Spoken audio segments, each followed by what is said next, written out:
Welcome to Optimum Solutions webinar about calculating retroactive pay. My name is Susan Warren, and I'm going to be your presenter today.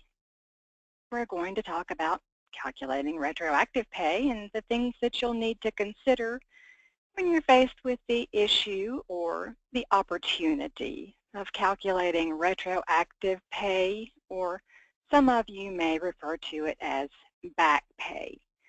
It looks like we're still waiting for quite a few of our attendees in the audience to join us, but I'm going to go ahead and get started here as people go ahead and sign on.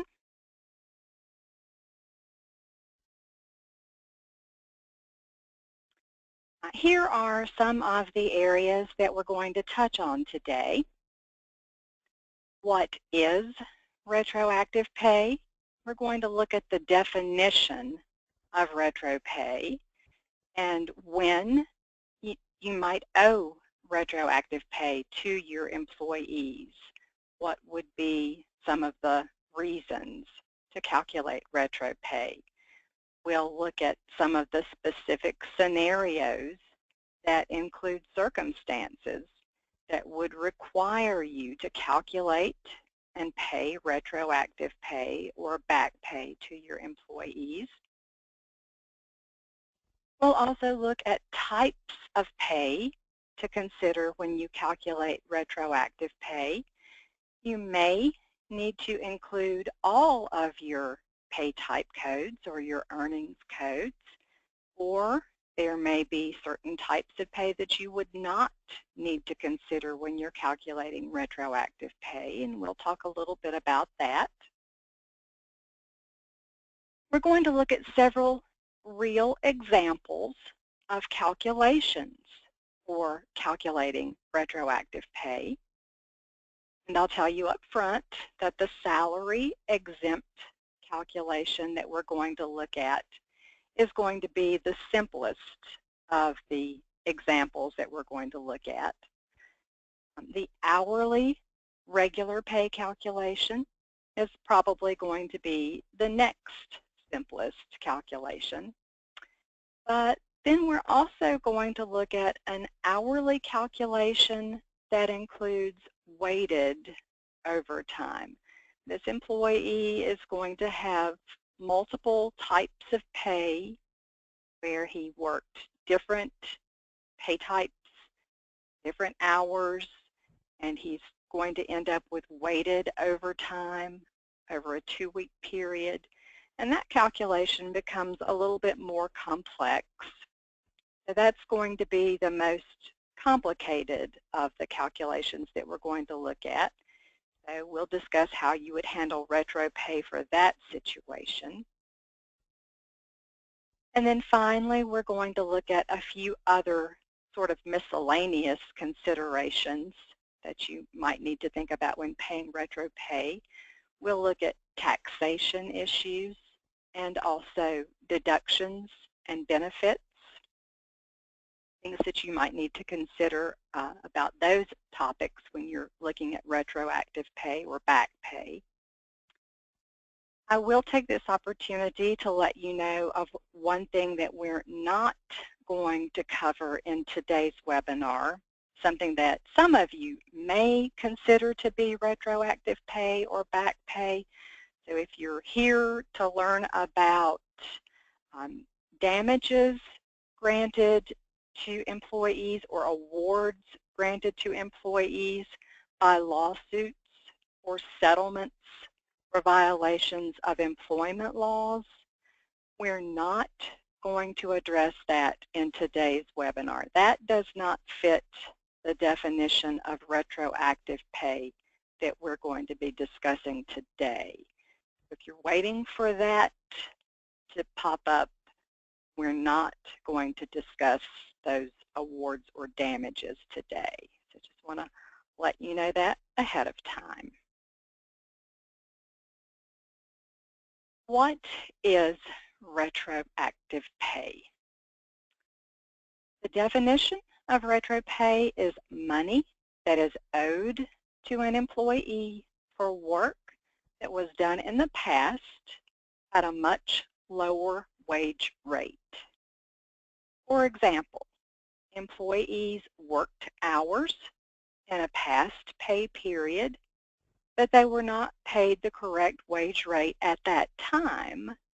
And now you need to make up the difference to them by looking back in time at the hours that they worked during that past pay period, and then compare the rate or rates they were paid in that past pay period with the rates they should have been paid. And the calculation of the difference is then your retro pay.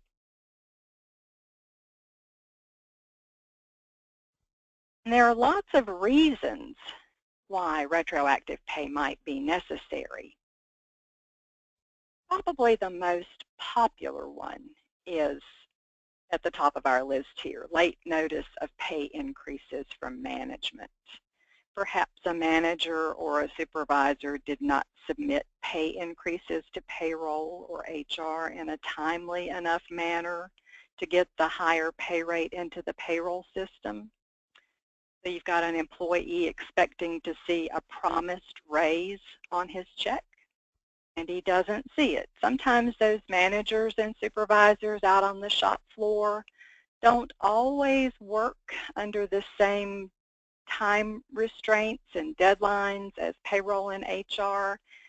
They think that, oh, if I get the pay increase notices to payroll the day before payroll, that's plenty of time. They don't realize that direct deposit has to be at the bank so many days before payday, and that means that payroll actually has to be processed so many days before direct deposit has to be at the bank, and they just don't realize the time that's involved in the processing of payroll. So very often they get those pay increase notices turned in too late for the payroll to actually get them into the system. So you've got employees calling payroll saying, my supervisor told me I was supposed to get $1 an hour increase, but I don't see it on my check. So that leaves you having to back pay an employee for a pay increase that you just didn't find out about in time. Another very common reason for calculating retro pay is union contract negotiations. Perhaps union contract negotiations take longer than expected, and sometimes it's a lot longer than expected. And you have a period of maybe many months where employees are due, let's just arbitrarily say, a 75-cent an hour raise now that the union contract has finally been signed with that agreed upon higher wage rate. So you are now left with the task of going back for 6 months and finding out how many hours your employees worked during that 6-month period, and then applying that 75 cents an hour to the appropriate number of hours that the employees worked, and back paying those union employees for the increases that they're due now that the contract has been signed. Another issue that might indicate it's time to pay back pay or retro pay is pay grade or pay step changes or restructuring. Sometimes that can lead to situations where retro pay is required. If an employee has been at one pay grade or pay step, and then the pay grade or pay step matrix is redesigned, you may find that effective dates require that you go back and recalculate pay for employees whose effective dates indicate that their pay grade or pay step rate needs to be changed retroactively.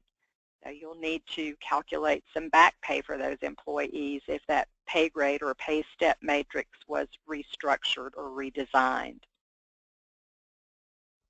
Also, unreported hours. That's a very common reason for having to calculate retro pay. And sometimes this can happen to a large portion of your employee population. You might find out that an entire department was not logging their time for donning and doffing their uniforms. They didn't realize that they were supposed to be paid for that time because that's part of their job. They're required to put on that protective gear in order to do their job. So now you need to go back and calculate how much time they spent doing that task because you need to pay them for that time that wasn't originally reported. Or unreported time can be at the individual employee level. Maybe you had an employee who failed to turn in 40 hours of vacation time.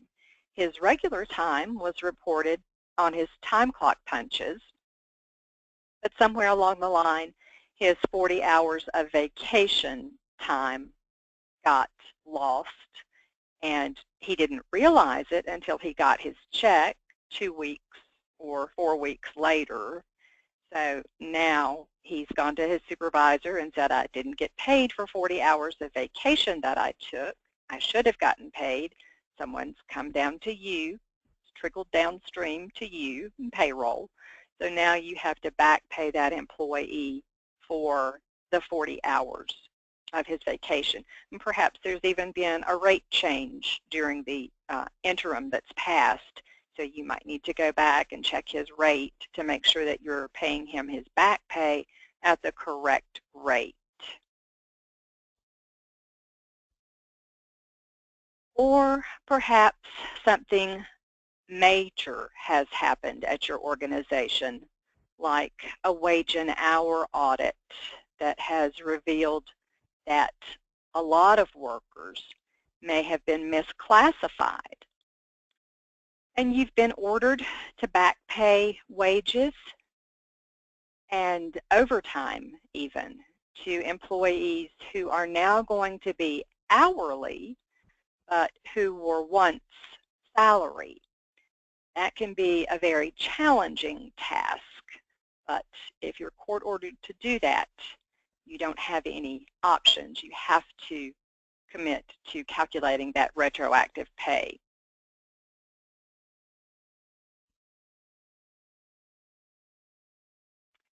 As you prepare to calculate that retro pay, you will need to determine which earnings codes you're going to need to include in your retro pay calculation. You'll want to pay close attention so that you mark all of the earnings codes that you should include in the calculations. Of course, you'll want your regular and your overtime earnings codes. And if you had weighted overtime, you'll certainly need to include any earnings codes that were part of that weighted overtime, any earnings codes that contributed to that overtime.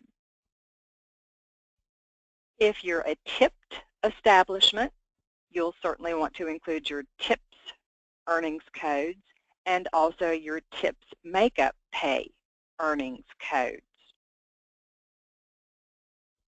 Remember that retro pay may affect the calculation of any discretionary bonuses that have already been calculated, and you'll need to also go back and recalculate those discretionary bonuses as well. Same with incentive pay. That may also be affected by any retro pay for prior periods.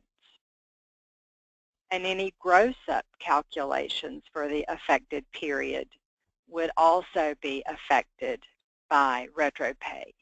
So anything that, any earnings code that was involved in a gross-up calculation should also be applied to your retro pay. All of those would need to be included in your retro pay calculation.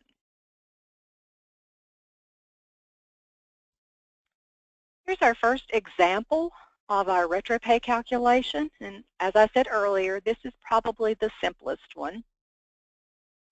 This is a salary employee paid biweekly at $40,000 a year. And we got a cost of living increase for 5%, but it was turned in 2 pay periods late from management. Our first step is going to be to calculate the increase per year. $40,000 times 5% would be a $2,000 increase. So to calculate the new annual amount, $40,000 plus $2,000 is a new annual amount of $42,000. To calculate the current per period rate, we'll take $40,000 divided by 26 biweekly periods. That's a current per period rate of $1,538.46. The new per period rate after the increase would be $42,000 divided by 26 periods for $1,615.38. And the difference between the new per period rate and the old per period rate, $1,615.38 minus $1,538.46, is a per period difference of $76.92. Well, we shorted them that for 2 pay periods, so 2 times $76.92 is $153.84. So that's what we owe this salary employee for retro pay.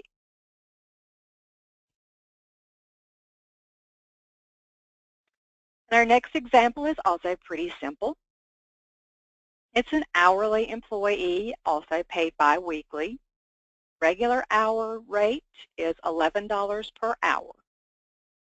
And we also got a late increase on this employee. We found out they needed $1 per hour for the past 2 weeks. The first week, they worked 80 hours. The second week, they worked 80 hours. So their total number of hours was 160. We owe them $1 per hour for the past 2 weeks. We owe them back pay of $160.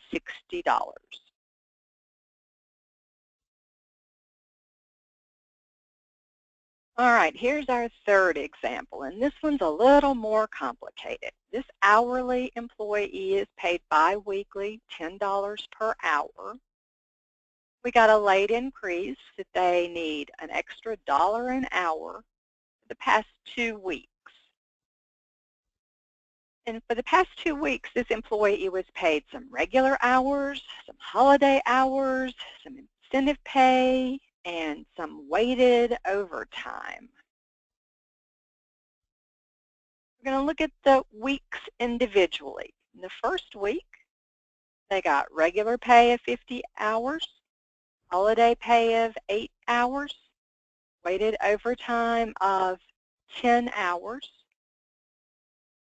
The second week, they got regular 50 hours and weighted overtime of 10 hours. We're only looking at the hourly earnings codes. Incentive pay is a dollar amount, so we're not going to worry about that one. We're going to determine the total hours. Regular week 1 was 50, week 2 was 50, so regular we have a total of 100 hours. Holiday we have a total of 8 hours. Weighted overtime week 1 was 10, week 2 was 10, so we have a total of 20 weighted overtime hours. We'll calculate additional pay per earnings type. It's going to get an additional $1 for every hour. So regular hours, 100 times $1 is $100. Holiday, 8 hours times $1 is $8. And weighted overtime, we've got 20 hours times $1 would be $20 times 0.5 or the half time for overtime would give us $10. So step 5 is going to be calculating the total of all of those. 100 plus 8 plus 10 is $118 that we owe this employee for his retro pay. That one is the most complicated. That one's going to take a little bit longer to calculate.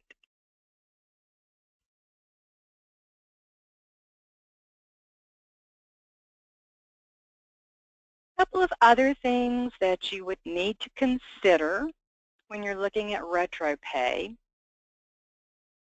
Taxation.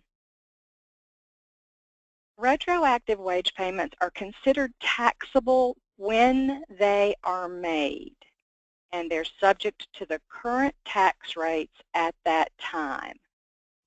It's February of 2017 now, but maybe you're looking at wages that were not paid correctly in 2016. So that's your retro pay period. You're going back and looking at hours that were not paid correctly in 2016. Well, you're paying them in 2017, so you would use the 2017 tax tables. Those wages are going to be subject to federal income tax withholding, Social Security, Medicare, and FUTA tax, all based on the current 2017 tax rates and wage limits, as well as state income tax withholding and FUTA taxes and any other applicable state and local taxes. So if you're in a state like New Jersey with lots of state taxes, everything that's applicable to any regular wages that employee is earning, same applies to retro wages. Of course, retro pay should be reported on Form W-2 and your Form 941. When you calculate your retro pay, if you end up with really large amounts, it's a good idea and completely legitimate to use supplemental tax rates rather than to tax the employees at their regular pay frequency and use the tax table withholding amounts. For example, if you've got a wage, a Department of Labor audit, and you're calculating back pay for people who've been misclassified in the past, sometimes those amounts can be very, very large. So let's say you've got a retro pay amount of $25,000.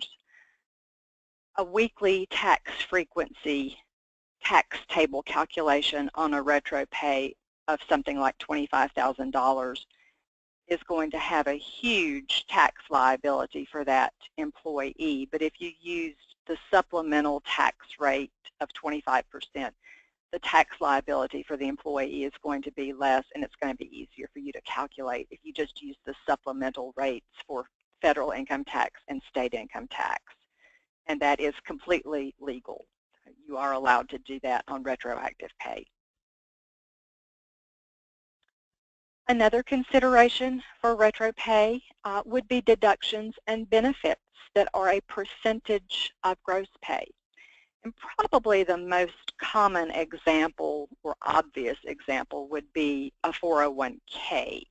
Very often your employee has elected to defer a percentage of his or her gross wages, and retroactive pay increases gross. So you should also apply the deferral of the 401k deduction to your retroactive pay. And likewise, if your employer match is a percentage of the employee's deferral, then the company will also owe an additional match to the retro pay the employee is receiving.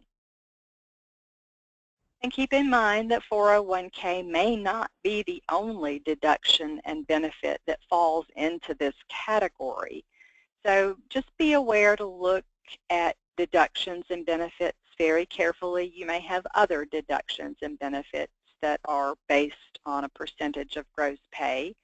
So there may be others that you would need to look at working into this calculation when you're dealing with back pay or retroactive pay.